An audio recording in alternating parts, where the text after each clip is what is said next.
እንድናመሰግነው የፈቀደልን በቤቱ የሰበሰበን የሰራዊት ጌታ ቅዱስ እግዚአብሔር ስሙ የተመሰገነ ይሁን። አማላጅነቱ ለሁል ጊዜ የማይለየን የኢትዮጵያ ገበዝ ቅዱስ ጊዮርጊስ ከሁላችን ጋር በአማላጅነቱ ይሁን። እግዚአብሔር ስለወደደና ስለፈቀደ በሰላም ቀጠና ሆነን ይህንን መንፈሳዊ በዓል እንድናከብር ፈቅዶልናል።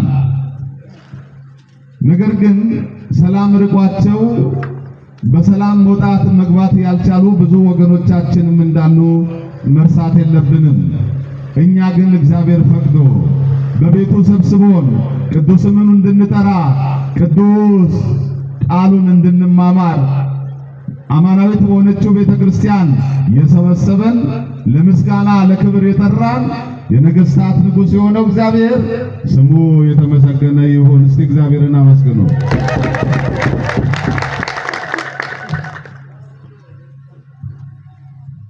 በሰው ፊት የሚመሰክርልኝ እኔ በሰማይ ባለው አባቴ ፊት እመሰክርለታለሁ። የማቴዎስ ወንጌል ምዕራፍ 10 ቁጥር 32 ተናጋሪው ከዘላለማዊ ሞት ያዳነን አምላካችን አባታችን መድኃኒታችን ኢየሱስ ክርስቶስ ነው። ጸሐፊው ደግሞ ከ12ቱ ሐዋርያት አንዱ የሆነው ወንጌላዊው ቅዱስ ማቴዎስ ነው። ሰማዕት ማለት ምስክር ማለት ነው። ምስክርነትን በብዙ መንገድ መግለጥ ይቻላል።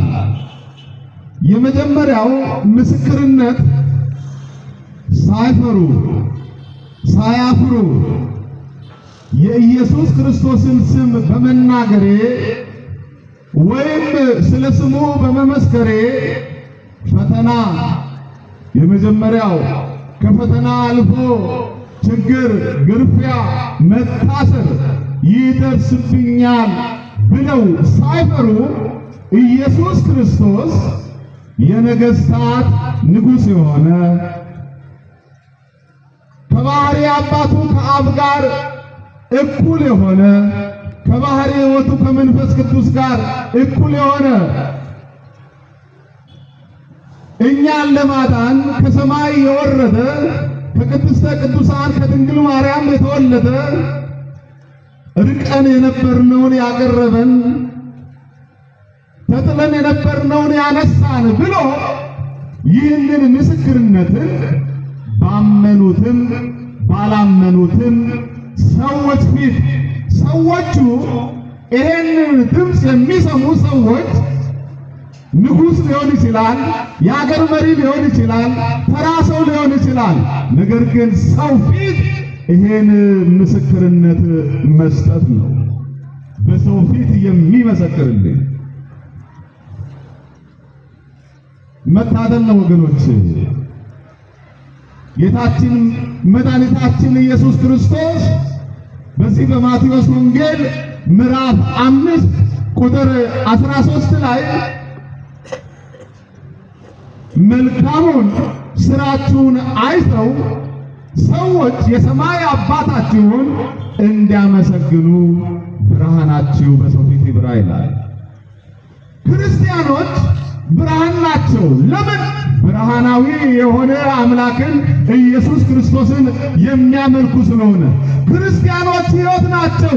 ዘላለማዊ ሕይወቱን እኛ ሕይወት የሌለንን ሕያዋን ሆነን እንድንኖር ያደረገውን ኢየሱስ ክርስቶስን የምናመልክ ስለሆነ በሰው ፊት መመስከር ይሄ ነው። ምስክርነትን በምግባር እንገልጠዋለን። ምስክርነትን ቃሉን በመመስከር ወንጌልን በማስተማር እንገልጠዋለን። ምስክርነትን ከነዚህ ምስክሮች መሃል በሁለተኛው ክፍለ ዘመን የተነሳው ሰማዕቱ ቅዱስ ጊዮርጊስ ነው። ጥቂት እንነጋገራለን። አማላጅነቱ ከሁላችን ጋር ይሁን። ቅዱስ ጊዮርጊስ አባቱን በልጅነቱ ነው ያጣው። ፋርስ ወይም የዛሬዋ ፍልስጤም ልዳ በምትባል ቦታ ነው የተወለደው። ቅዱስ ጊዮርጊስ አባቱ መስፍን ስለነበረ የአባቱን ስልጣን ተረክቦ እንዲመራ ተሾመ ይላል ታሪኩ። ቅዱስ ጊዮርጊስ በወቅቱ የነበሩ ነገስታት እርሱ በነበረበት ዘመን የነበሩ 70 ነገስታት እግዚአብሔርን የለም ብለው የሚያምኑ ነበሩ። ወይም በእግዚአብሔር አምላክነት የማያምኑ፣ እግዚአብሔርን የማይቀበሉ፣ ኢየሱስ ክርስቶስ ዓለምን ለማዳን እንደመጣ የማያምኑ፣ የማይቀበሉ፣ የማይመሰክሩ፣ የማይናገሩ ነበሩ። ቅዱስ ጊዮርጊስ ያን መንግስታዊ ሹመት እንዲተው ያደረገችው ደግሞ ወላዲተ አምላክ ቅድስተ ቅዱሳን ድንግል ማርያም ናት። ሂድ የልጄን ስም መስክር፣ ሂድ ተናገር ብላ ወደዚህ ወደ ምስክርነት ሰማዕት ወደሚሆንበት ሕይወት የመራችው ድንግል ማርያም ናት። ድንግል ማርያም ወደ ሕይወት የምትመራን እናት ናት። ድንግል ማርያም ወደ ብርሃን ወደ ኢየሱስ ክርስቶስ የምትመራን እናት ናት። ድንግል ማርያም በዶኪማስ ቤት ተገኝታ ያንን ውሃ በአማላጅነቷ ወደ ወይን ጠጅ እንዲሆን እንዲለወጥ ያደረገች እናት ናት። ዛሬም ውሃ ውሃ ብሎ አንጥም ያለ ሕይወታችን እንዲጥም ጣዕም እንዲኖረው የድንግል ማርያም አማላጅነት ያስፈልገናል አያስፈልገንም?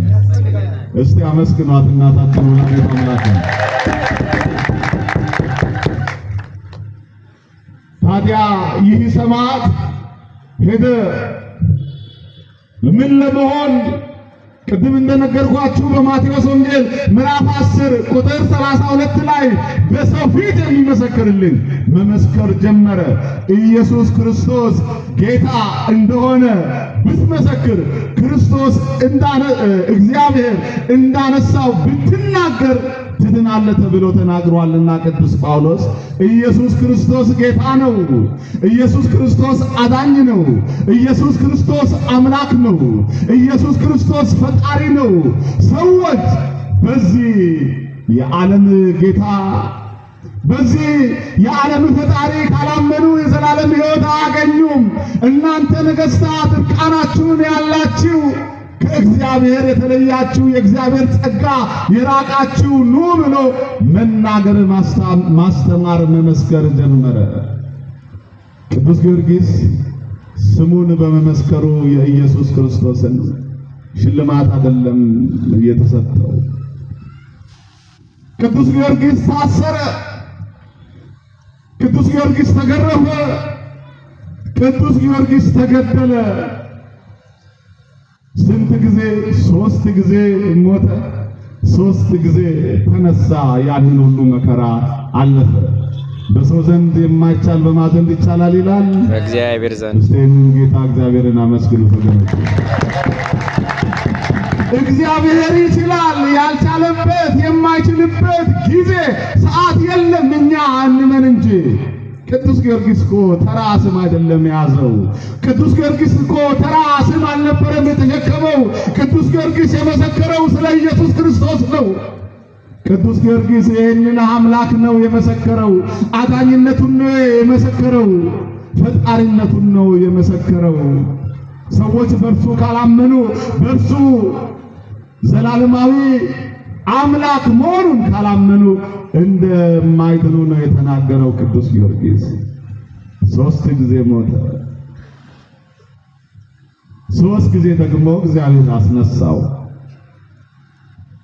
ዝሮተ አጽሙ ለቅዱስ ጊዮርጊስ አጽሙ የተበተነበት ቀን ነው የዛሬን የምናስበው። ስባሪ አጽሙ ለቅዱስ ጊዮርጊስ እንላለን። ሁለቱም ተመሳሳይ ትርጉም ነው ያለው።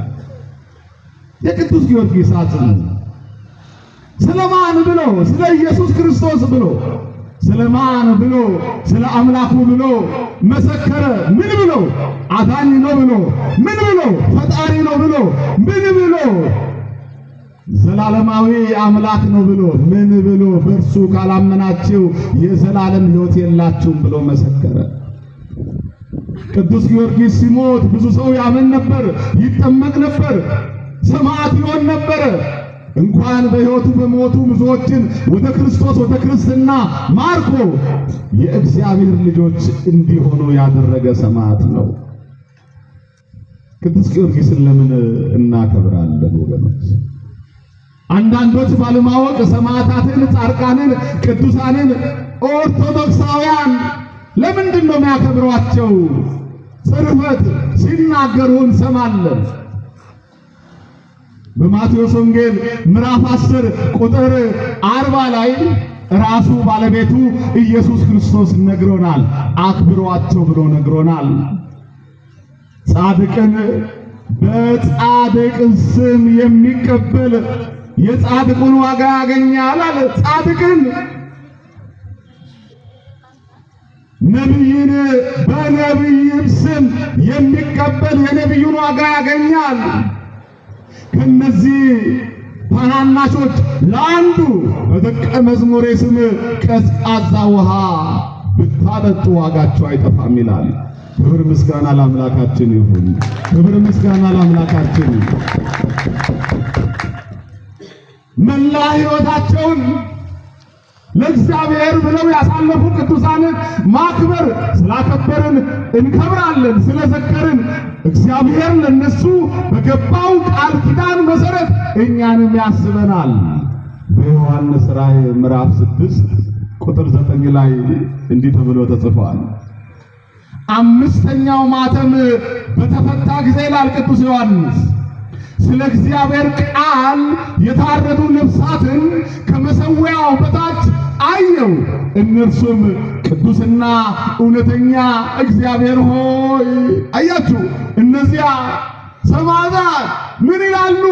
ቅዱስና እውነተኛ እግዚአብሔር ሆይ ደማችንን በምድር ላይ ባፈሰሱ ሰዎች እስከ መቼ ድረስ አትበቀላቸውም? እስከ መቼ ድረስ አትፈርድልንም? እያሉ ሲለምኑ ሰማው። እግዚአብሔርስ ምን አለ? ትንሽ ታገሱ፣ እንደናንተ በሰማዕትነት የሚሞቱ አሉ። እነዚህ ሰማዕታት በላይ በሰማይ ምን ብለው ጸለዩ? እነሱ የገደሉትን እነርሱን መከራ ያጸኑባቸውን ፍረድባቸው አሉ። በስማቸው ቤተ ክርስቲያን ሰርተን በስማቸው ስማችን ተሰይሞ ገብረ ጊዮርጊስ ወልደ ጊዮርጊስ ተብለን ተጠርተን፣ ገብረ ማርያም አጸደ ማርያም ተብለን ተጠርተን በስማቸው ዘክረን በስማቸው ቤተ ክርስቲያን አንጸን ለምንጸልይ ሰዎችማ ምንድን ነው የሚሉት? እባክህ ጌታ ሆይ ማራቸው። በቅዱሳኑ ጸሎት ምልጃ እግዚአብሔር አምላካችን ሁላችንንም ይማረን። አሜን በሉ። በቅዱስ ጊዮርጊስ ጸሎትና ምልጃ ሁላችንንም ይማረን። በቃል ኪዳኑ ሁላችንንም ይጠብቀን። ስለዚህ ዛሬ የምናከብረው የቅዱሱን የሰማዕቱን ከነዚህ መጽሐፍ ቅዱሳዊ እውነት ተነስተን ነው። ሌላ የምናወራው ነገር የለም። መጽሐፍ ቅዱስ አክብሩ ትከብራላችሁ፣ ዘክሩ እግዚአብሔር ዋጋችሁ አይጠፋም ብሏል።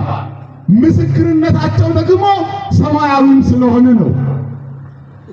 ለሱ በዚህ ምድር ላይ መስክረው በሰማይ ዋጋ ያገኛሉና። ስለዚህ ቅዱስ ጊዮርጊስ በዛሬዋ ዕለት ብዙ መከራ ተቀብሎ 3 ጊዜ ሞቶ 3 ጊዜ ተነስቶ ኋላ ላይም በሰማዕትነት አርፎ አጽሙ የተበተነበት በደብረ ይድራስ ተራራ ላይ የተበተነበት ከዚህ ቅዱሱ ከዚህ ሰማዕት ምንድነው የምንማረው?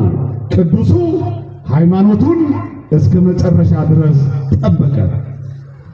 በዚህ በዮሐንስ ራእይ ምዕራፍ 3 ላይ ድል ለነሳው ይላል ወገኖች፣ ድል ለነሳው ያንን ሰማያዊ አክሊል አቀዳጀዋለሁ ተብሏል። ቅዱስ ጊዮርጊስ እስከ መጨረሻው ድረስ ታግሶ መታገስ ብቻ አይደለም፣ ሰማዕትም ሆኖ ሰማያዊ አክሊልን ተቀዳጅቷል። እኛም ሃይማኖታችንን ጠብቀን ንስሐ ያልገባን ንስሐ ገብተን ቅዱስ ቁርባንን ያልተቀበልን ተቀብለን እስከ መጨረሻው ከጸናን እግዚአብሔር በቅዱሳኑ ይምረናል፣ እግዚአብሔር በቅዱሳኑ ይቅር ይለናል። ስለዚህ ከሰማዕቱ ከቅዱስ ጊዮርጊስ ምን እንማራለን? በሃይማኖት መጽናትን። ተለዋዋጭ ነገር ቢመጣ ሃይማኖቴን አልክድም፣ እምነቴን አልክድም፣ ፈጣሪ አንድ ነው፣ ኢየሱስ ክርስቶስ አዳኝ ነው፣ ኦርቶዶክስ ተዋሕዶ ሃይማኖቴ አልናወጽም ብለን እስከ ሞት ድረስ እንድንጸና ያስተምረናል። የቅዱሱ በረከት ከሁላችን ጋር ይሁን። የሰማዕቱ በረከት ከሁላችን ጋር ይሁን። በሃይማኖታችን እንድንጸና የቅዱስ ጊዮርጊስ አማላጅነት አይለየን። አሜን በሉ። ማን መከረን? እግዚአብሔር። ማን አስተማረን? እግዚአብሔር። ድምጻቸው አሁንም አይሰማም። ማን መከረን? እግዚአብሔር። ማን አስተማረን? እግዚአብሔር። ማን ገሰጸን?